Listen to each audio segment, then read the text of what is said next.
Aldatmasın dünya seni. Seni imtihan eden yalan dünyadır. Düz yolundan azdıran zalim şeytandır. Evlatta, nevede hamısı yalandır. İnsanın pis cəhədi nefsdir, tamahdır. Aldandız dünyanın var dövlətine,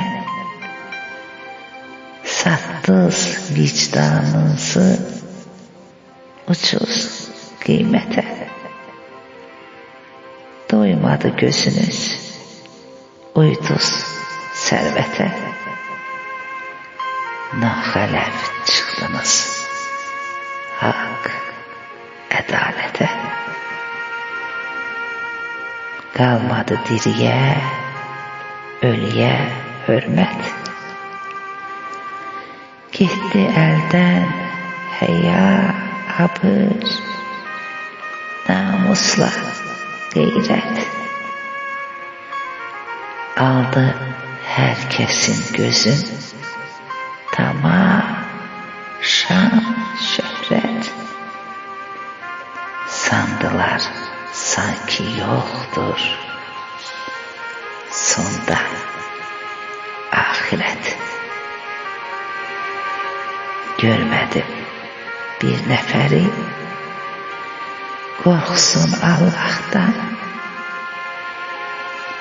Zerre haberleri yok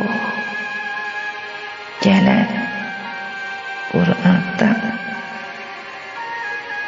Qəbirdən, əsabdan, o haqq hesabdan. Hamı gedir sol yoldan, gedən yox sağdan. Çox insan dünyaya saldı məhəbbət. Bir haram ömürdən aldı keyf, lezzet. Düşünmedi başına açır felaket. Ne vaxtsa kopacak sonda kıyamet.